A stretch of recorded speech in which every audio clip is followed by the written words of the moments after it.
Gracias por escuchar Piedras Vivas Podcast. Un espacio de encuentros, Puentes. y diálogo. Un lugar donde el protagonista eres tú. Tus sueños, ilusiones, miedos y anhelos más profundos son también los nuestros. Porque la iglesia no son sus edificios, programas o estructuras. La iglesia está viva, la iglesia sigue caminando. La iglesia eres tú. Bienvenidos a tu podcast favorito. Porque la iglesia, Eres tú. bienvenidos ¿Y es la historia? de tu historia. Y ahora vamos a hablar de otro personaje. Seguimos en este camino, este recorrido. Exacto. Antes de seguir con el episodio ya 110, hay que notar que ya hubo un cambio.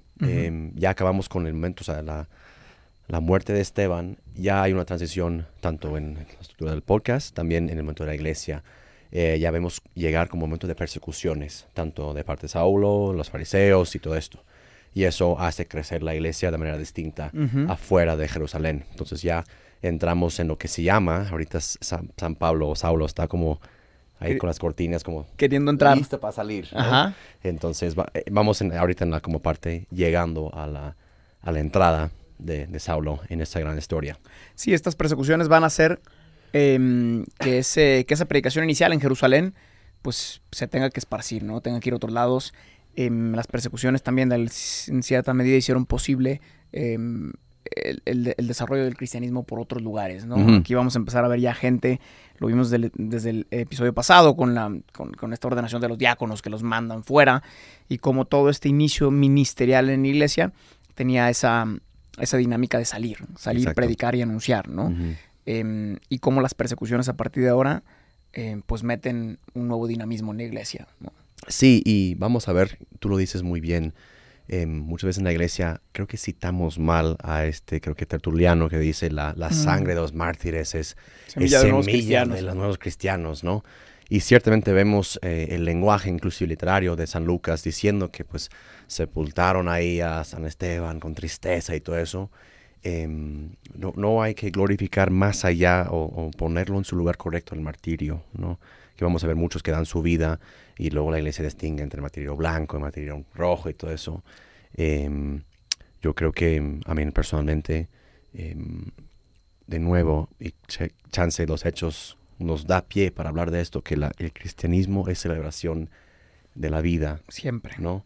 Y no estamos todos los días pidiendo, Dios, hágame martirio, hazme mártir para que yo tenga mi boleto dorado para entrar directamente al cielo. O sea, a ver. Ya. Entonces, VIP. Sus VIP. VIP de VIP. Me lo voy a llevar a todo. No, señor. Perdón, señor. Pero el punto es como que tener, o sea, yo como el evangelio que del otro día, ¿no?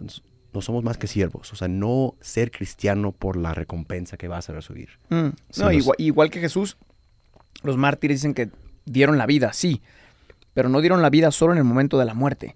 Dieron la vida en la vida. Exacto. ¿No? Cuya conclusión fue una muerte, ¿no? Igual que Jesús. Exacto. Entonces, realmente el milagro de todos estos inicios del cristianismo no es solo que mataban cristianos, sino todo lo que ellos hacían viviendo. Y ahorita vamos a ver, por ejemplo, en Felipe, ¿no? Que es este episodio, Felipe en Samaria. Cómo van y cómo predican con fuerza, cómo predican con alegría. Y eso es lo que va generando, pues, semillas de vida en las demás personas. Exacto. Entonces, si quieres, vamos a leer este Vamos al Hechos de los Apóstoles, de nuevo, capítulo 8, versículos 1 a 21. Aquel día se desató una gran persecución contra la iglesia en Jerusalén, y todos, excepto los apóstoles, se dispersaron por las regiones de Judea y Samaria.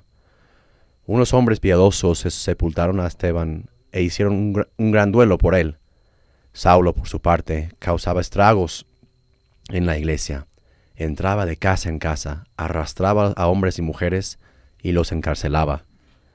Los que se habían dispersado predicaban la palabra por donde quiera que iban. Felipe bajó a una ciudad de Samaria y les anunciaba a Cristo. Al oír a Felipe y ver las señales que realizaba, mucha gente se reunía y todos prestaban atención a su mensaje.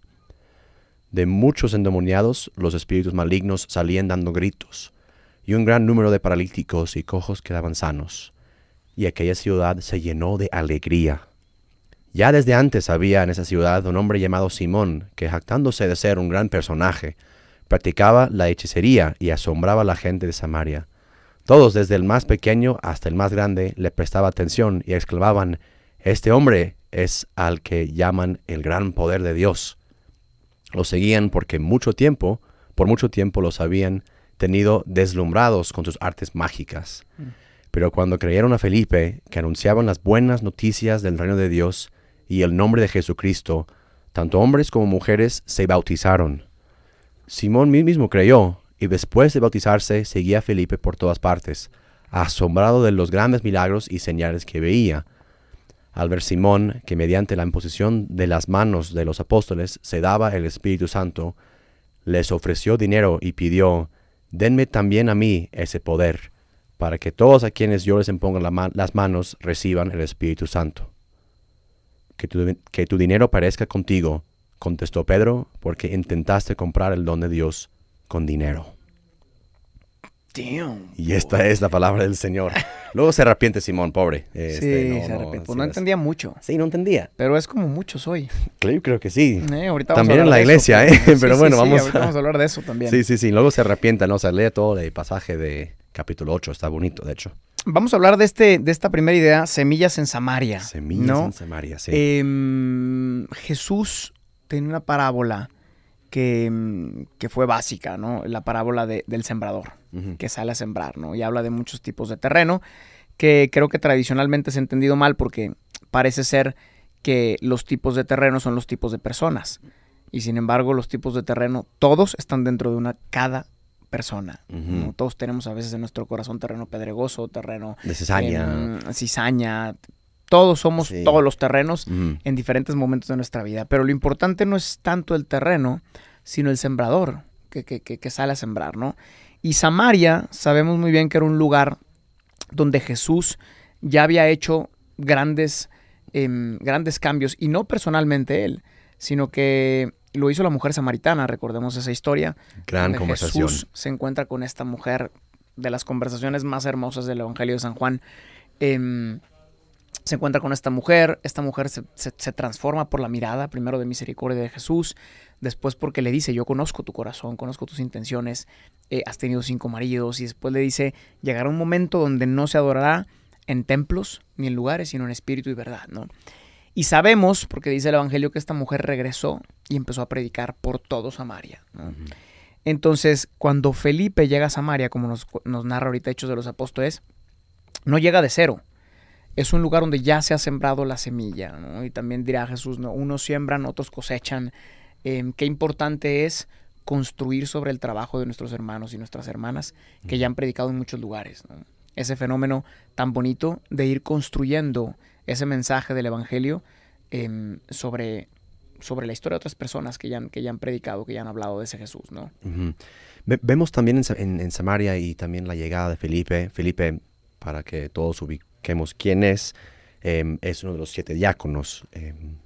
El texto dice que todos fueron corriendo, echar la mocha fuera de Jerusalén. Echar la mocha. Como, let's get out of here, porque pues, ya llegó la persecución y tampoco el tema de que pues ya mátenme porque soy cristiano. No, pues o sea, también uno tiene instintos básicos de que pues si no es aquí, si no quieren escucharme aquí en Jerusalén, voy a otro lado. No pasa nada, ¿no? Y el Espíritu Santo aprovecha de esto para movernos y proclamar el mensaje en otros lados.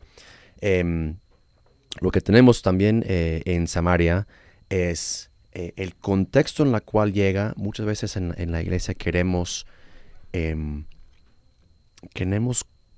oponer como fuerzas espirituales cuando escuchamos a veces nuestros hermanos cristianos que los quiero con el alma. Muchos vemos que llegamos y hay principados y el demonio tiene como que potestad, el poder sobre esta ciudad y que si tu mamá fue una adúltera, que tú también vas a llegar a hacerlo y todo, o sea, como que también de esos ciclos. Yo creo que sí, o sea, podría ser así, no sé, chance me falta la teología, pero yo creo que falta un apóstol. Un evangelizador no es el que llega a luchar contra sistemas, contra ahí están los demonios, bien y mal, sino llega a ser justo, como tú dijiste, llega a regar tantito. Voy a echar un poquito de agua al bautizo, por ejemplo. Vas a ver cómo brota la vida espiritual y de felicidad en esa ciudad, ¿no? Entonces llegamos también a proclamar la buena noticia, porque se contrapone, pues es la única opción que tenía muchos de estos para hacerle caso a Simón, por ejemplo. Pero ya cuando llega la buena noticia, qué bien. Claro que llegó hasta Simón, que era en los mentes de muchos, como el mero mero del maligno, pues estaba ofreciendo lo que podía a esta gente, ¿no? Sí, y respuestas también, que todos buscamos. y también vamos entendiendo una distinción que desde Jesús estaba presente, pero se va haciendo cada vez más clara. Y creo que sí es importante porque genera mucho conflicto, yo creo, en la vida de las personas, de los cristianos, que es todo el tema de signos y cosas externas y milagros, y después la experiencia de vida, ¿no? Vemos cómo Jesús hizo milagros, evidentemente, y están narrados en el Evangelio, pero si somos honestos, tampoco hizo tantos como pudiera haber hecho, ¿no? Son contados los milagros que Jesús hizo. Y es que, en cierta manera, los signos externos o los milagros que resuelven problemas temporales, en el fondo no resuelven dramas existenciales, ¿no? Y tenemos este contraste ya desde el inicio aquí, que después vamos a profundizar más, de este Simón, ¿no? Que es mago y que realiza signos externos, ¿no? Jesús no era el único de su época que hacía signos externos. Ha habido en la historia de la humanidad y dentro de muchas religiones gente capaz de hacer signos, ¿no? ¿Por qué? Porque pues también el cuerpo, yo creo la mente es tan poderosa que con la motivación adecuada, pues hoy existen también 20,000 terapias, risoterapia y muchas cosas que han descubierto. Música. Con animales, caballos. Sí. O sea, el hombre ha ido descubriendo que con la motivación correcta, las palabras adecuadas, el cerebro tiene la capacidad de recomponerse de muchas cosas, ¿no? Sin embargo, los milagros externos, la curación de una enfermedad y todas estas cosas que hacían diversas personas, como en este caso Simón, en el fondo no resolvían los conflictos. Por eso también la gente dice que pidieron el bautismo, ¿no? De repente llega Felipe y descubren que, sí, este Felipe hace signos. Aquí también dice, lo acabamos de leer en Hechos de los Apóstoles, ¿no? Pues expulsa demonios, también hace cosas, pero si eso ya lo hacía también el mago, ¿para qué quieres bautizarte? Porque en el fondo el mensaje de Jesús viene a dar una respuesta completa a la persona y no solamente a una realidad específica, ¿no? Y yo creo que esta es la gran revolución de este primer mensaje, ¿no? Exacto, sí. Y eso por eso vemos en el segundo punto esa recepción estrepitosa y como cálida de parte de la gente de Samaria. Obviamente, como tú dijiste, por el trabajo previo de Cristo y toda la gente y esa mujer y como que casi el grupo de como ella entendía, del grupo que ella había creado en esa ciudad. Pero justo también vemos esa recepción viene acompañado por la renovación en el bautismo. De nuevo, vemos el símbolo del agua súper potente en toda la Biblia y que se realiza también en el bautismo. Y creo que es lo que representa la renovación y la limpieza de ese pueblo, ¿no? O regar las semillas que están ya sembradas en los corazones de esta gente. Entonces simplemente tenemos a Felipe siendo empujado, usando los símbolos y las prácticas que ya chance medio habían discutido en Jerusalén. Pues cuando vas, Jesús nos dijo, ve y bauticen a todos, ¿no? Y pues voy, ¿no? Y obviamente pues Dios les dio ese poder para también acompañar con señales que ciertamente creo que fueron necesarios para demostrar el poder, ¿no? Dios no te manda a la guerra sin armas en ese sentido, te ayuda con esas señales. Entonces, simplemente como que esa recepción vemos que movido y operado también por el Espíritu, ese pueblo felizmente, me encanta esa frase de la Biblia, ¿no? Toda la ciudad estaba súper alegre, ¿no? Como que también la alegría que causa la llegada de Felipe. Estaban como que llegó. Sí, y también esa recepción que dice que fue una recepción tan buena, tan llena de signos, para mí también está ligado a una parte de la novedad del Espíritu, ¿no? Cuando Jesús habló con la samaritana regresa al pueblo y su mensaje principal es, vengan a escuchar al que me ha dicho lo que he hecho. Es decir, el pueblo, y eso es una parte importante de nuestra vida, ¿no? Reconocer quién he sido. Pero es hasta este momento que Dios dice quién puedes llegar a ser, por medio de Felipe, ¿ok? La semilla inicial en la samaritana y en el pueblo de Samaria era, esto es lo que yo he sido hasta ahora, pero faltaba la plenitud, que es quién puedes llegar a ser. Felipe llega y anuncia quién puedes llegar a ser, por medio del Espíritu y el bautismo. Puedes llegar a ser hijo de papá, ¿no? Y los signos y los dones y los frutos y los carismas, todo esto es lo que puedes llegar a hacer. Esta es la novedad de la predicación de los apóstoles y de los diáconos y de la iglesia naciente. Y eso nos ayuda también a pasar al tercer punto, porque que he intitulado Magia y Espíritu. No es la primera vez ni la última vez, y seguro hoy pasa, que la iglesia o que alguien trae mensaje, lo que sea, ¿no? Y que se encuentra con otra cultura, y claro que produce muchos choques también. Vemos que Simón no entendió esa cosa. Yo creo que también la gran novedad del Espíritu que Jesús vino a traer y que nos afecta hasta hoy es esa imagen de un Dios mágico, de un Dios intervencionista, de un Dios que si yo digo las palabras correctas, estoy en la posición correcta, y si digo las palabras certeras, Dios va a actuar, ¿no? No, tiene que actuar. Tiene que actuar, está obligado Claro. a actuar, sí, gracias. Y eso lo vemos muy claramente aquí. En esa cultura, San Pablo va a contar otro mago cuando llega a Chipre, Uh-huh. a muchos momentos, ¿no? Lo echan de Filipe, por ejemplo, de una ciudad, porque pues expulsó un demonio de la niña que era profetisa. O sea, vamos a ver muchos momentos cuando la iglesia se encuentra con ese... y yo rehúso a decir, o no sé si es fácil decir esto, pero claro que sí, cada religión ha tenido su experiencia. Cuando el cristianismo se encuentra en esas cosas, es simplemente un cambio de actitud y formato, ¿no? Tanto los judíos y los paganos echan a Pablo de Filipo por sacar el demonio de la niña. Sí. Porque pues rompe con el esquema de que pues como que esto no es Dios. Sí, una visión mágica que da mucha seguridad, ¿no? Y a veces también yo pienso, quizás es parte de la naturaleza humana también la imposibilidad de escapar del todo de la magia. Buscar algo trascendente, pues es buscar cosas que resuelvan también cosas temporales, ¿no? Y esa necesidad de pedir cosas, lo que decías, o sea, yo necesito un Dios que me sirva y que me funcione. Uh-huh. Las grandes crisis de fe en muchas personas empiezan a aparecer cuando se dan cuenta que Dios no obedece al hombre, que Dios no hace lo que yo quiero, ¿no?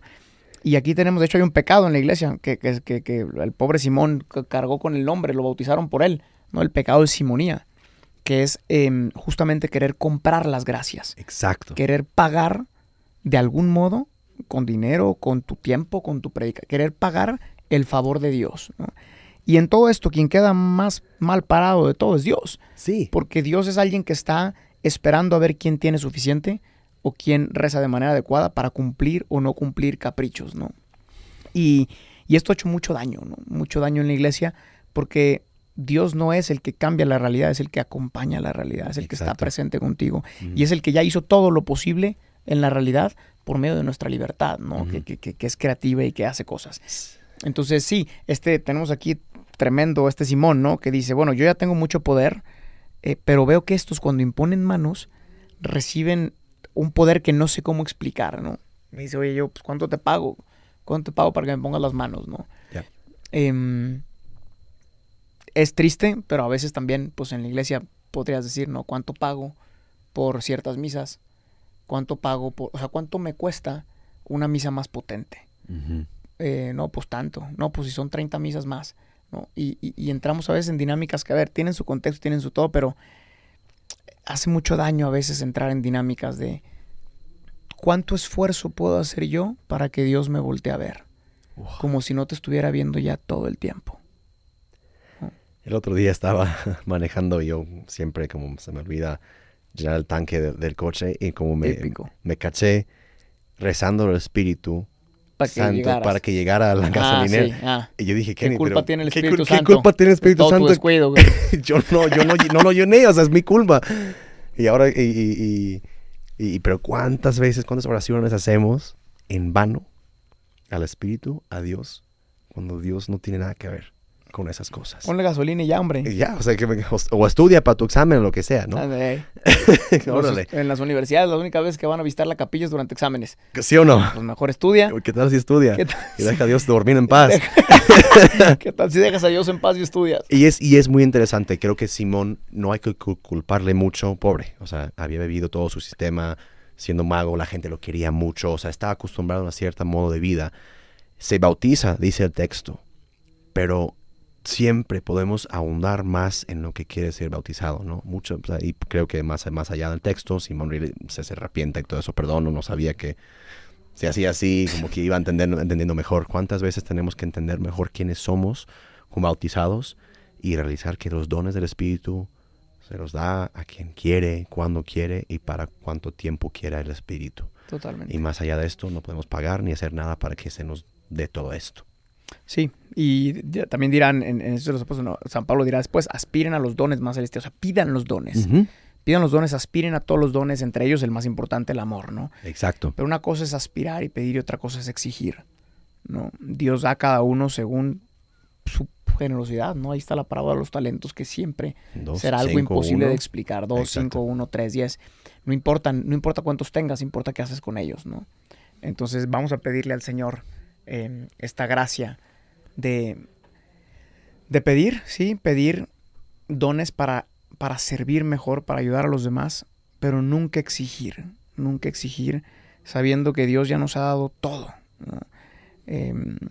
Señor, ayúdanos a confiar en tu grandeza, en tu generosidad, en que tú ya estás actuando, en que tú nos acompañas, que tú no cambias la realidad, pero nos acompañas y nos haces que demos sentido a la realidad sabiendo que estamos contigo, y que la única cosa que no cambia entre muchas cosas que en nuestra vida van cambiando es tu amor y tu presencia en medio de nosotros. Amén. Amén. Bueno, Muchas gracias, my man. nos vemos en el siguiente. Yo. Chao, chao. Chao, chao. Gracias por escuchar este episodio. Piedras Vivas es una comunidad de personas que ha descubierto su identidad de hijos y que responde con libertad y frescura a la misión que Jesús confió a su iglesia. La iglesia no son sus edificios. La iglesia eres tú. Para más experiencias y contenido, síguenos en nuestras redes sociales y en la página oficial de Piedras Vivas.